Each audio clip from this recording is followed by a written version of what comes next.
Buenos días, mi nombre es Daniela Páez Avilés, soy estudiante de licenciatura en literatura de la Universidad del Valle, séptimo semestre. Este video es un trabajo para la clase de medios didácticos y nuevas tecnologías que consiste en leer un fragmento de un cuento de una novela escogido en dos tonos diferentes. El cuento que yo he escogido se titula El árbol, de la escritora chilena María Luisa Bombal. Primera lectura. Había corrido, no supo cómo ni con qué insólita valentía, hacia la ventana. La había abierto.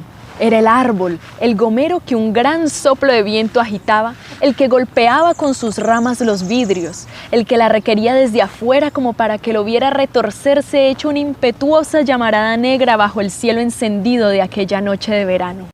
Un pesado aguacero no tardaría en rebotar contra sus frías hojas. ¡Qué delicia! Durante toda la noche, ella podría oír la lluvia azotar, escurrirse por las hojas del gomero como por los canales de mil goteras fantasiosas. Durante toda la noche oiría crujir y gemir el viejo tronco del gomero contándole de la intemperie, mientras ella se acurrucaría voluntariamente friolenta entre las sábanas del amplio lecho muy cerca de Luis.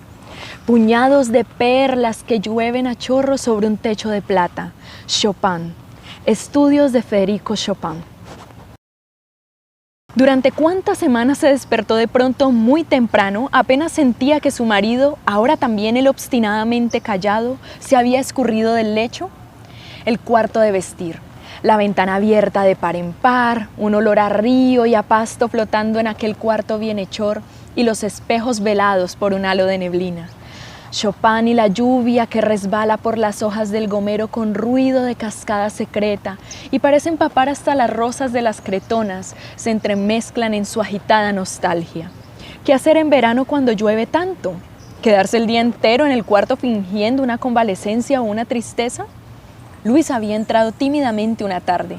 Se había sentado muy tieso. Hubo un silencio. Brígida, ¿entonces es cierto? ¿Ya no me quieres? Ella se había alegrado de golpe, estúpidamente. Puede que hubiera gritado, no, te quiero, Luis, te quiero. Si él hubiera dado tiempo, si no hubiese agregado casi de inmediato con su calma habitual, en todo caso, no creo que nos convenga separarnos, Brígida. Hay que pensarlo mucho. En ella los impulsos se abatieron tan bruscamente como se habían precipitado. ¿A qué exaltarse inútilmente? Luis la quería con ternura y medida. Si alguna vez llegara a odiarla, la odiaría con justicia y prudencia. Y eso era la vida. Se acercó a la ventana, apoyó la frente contra el vidrio glacial. Allí estaba el gomero, recibiendo serenamente la lluvia que lo golpeaba, tranquilo y regular. El cuarto se inmovilizaba en la penumbra, ordenado y silencioso. Todo parecía detenerse, eterno y muy noble. Eso era la vida. Y había cierta grandeza en aceptarla así, mediocre, como algo definitivo, irremediable. Mientras del fondo de las cosas parecía brotar y subir una melodía de palabras graves y lentas que ella se quedó escuchando siempre, nunca. Y así pasan las horas, los días y los años, siempre, nunca, la vida, la vida. Al recobrarse, cayó en cuenta que su marido se había escurrido del cuarto. Siempre, nunca. Y la lluvia, secreta e igual, aún continuaba susurrando en Chopin. El verano deshojaba su ardiente calendario. Caían páginas luminosas y enceguecedoras como espadas de oro y páginas de una humedad malsana como el aliento de los pantanos. Caían páginas de furiosa y breve tormenta y páginas de viento caluroso, del viento que trae el clavel del aire y lo cuelga del inmenso gomero. Algunos niños solían jugar al escondite entre las enormes raíces convulsas que levantaban las baldosas de la acera y el árbol se llenaba de risas y de cuchicheos. Entonces ella se asomaba a la ventana y golpeaba las manos. Los niños se dispersaban asustados, sin reparar en su sonrisa de niña, que a su vez desea participar en el juego. Solitaria, permanecía largo rato acodada en la ventana mirando el oscilar del follaje. Siempre corría alguna brisa en aquella calle que se despeñaba directamente hacia el río y era como hundir la mirada en agua movediza o en el fuego inquieto de una chimenea. Una podía pasarse así las horas muertas, vacía de todo pensamiento, atontada de bienestar. Apenas el cuarto empezaba a llenarse del humo del crepúsculo, ella encendía la primera lámpara y la primera lámpara resplandecía en los espejos, se multiplicaba como una luciérnaga deseosa de precipitar la noche.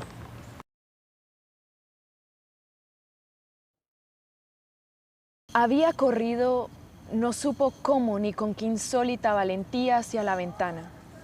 La había abierto. Era el árbol, el gomero que un gran soplo de viento agitaba, el que golpeaba con sus ramas los vidrios, el que la requería desde afuera como para que lo viera retorcerse hecho una impetuosa llamarada negra bajo el cielo encendido de aquella noche de verano. Un pesado aguacero no tardaría en rebotar contra sus frías hojas. ¡Qué delicia! Durante toda la noche ella podría oír la lluvia azotar, escurrirse por las hojas del gomero como por los canales de 1000 goteras fantasiosas. Durante toda la noche oiría crujir y gemir el viejo tronco del gomero contándole de la intemperie, mientras ella se acurrucaría, voluntariamente friolenta, entre las sábanas del amplio lecho, muy cerca de Luis. Puñados de perlas que llueven a chorros sobre un techo de plata. Chopin. Estudios de Federico Chopin. ¿Durante cuántas semanas se despertó de pronto, muy temprano? Apenas sentía que su marido, ahora también él obstinadamente callado, se había escurrido del lecho. El cuarto de vestir, la ventana abierta de par en par, un olor a río y a pasto flotando en aquel cuarto bienhechor, y los espejos velados por un halo de neblina. Chopin y la lluvia que resbala por las hojas del gomero con ruido de cascada secreta y parece empapar hasta las rosas de las cretonas, se entremezclan en su agitada nostalgia. ¿Qué hacer en verano cuando llueve tanto? ¿Quedarse el día entero en el cuarto fingiendo una convalecencia o una tristeza? Luis había entrado tímidamente una tarde. Se había sentado muy tieso. Hubo un silencio. Brígida, entonces, ¿es cierto? ¿Ya no me quieres? Ella se había alegrado de golpe, estúpidamente. Puede que hubiera gritado, no, no, te quiero, Luis, te quiero, si él le hubiera dado tiempo, si no hubiese agregado casi de inmediato, con su calma habitual. En todo caso, no creo que nos convenga separarnos, Brígida. Hay que pensarlo mucho. En ella los impulsos se abatieron tan bruscamente como se habían precipitado.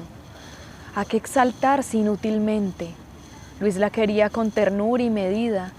Si alguna vez llegara a odiarla, la odiaría con justicia y prudencia. Y eso era la vida.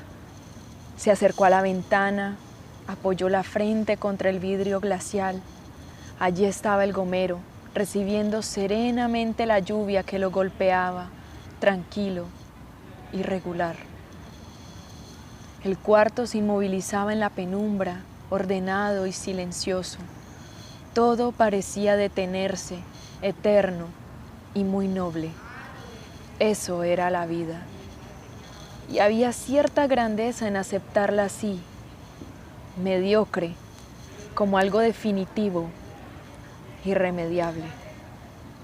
Mientras del fondo de las cosas parecía brotar y subir una melodía de palabras graves y lentas que ella se quedó escuchando, siempre, nunca. Y así pasan las horas, los días y los años. Siempre, nunca, la vida. La vida. Al recobrarse, cayó en cuenta que su marido se había escurrido del cuarto. Siempre, nunca. Y la lluvia, secreta e igual, aún continuaba susurrando en Chopin. El verano deshojaba su ardiente calendario. Caían páginas luminosas y enceguecedoras como espadas de oro y páginas de una humedad malsana como el aliento de los pantanos. Caían páginas de furiosa y breve tormenta y páginas de viento caluroso, del viento que trae el clavel del aire y lo cuelga del inmenso gomero.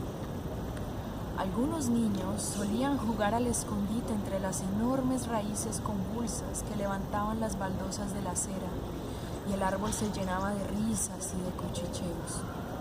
Entonces ella se asomaba a la ventana y golpeaba las manos. Los niños se dispersaban asustados, sin reparar en su sonrisa de niña, que a su vez desea participar en el juego.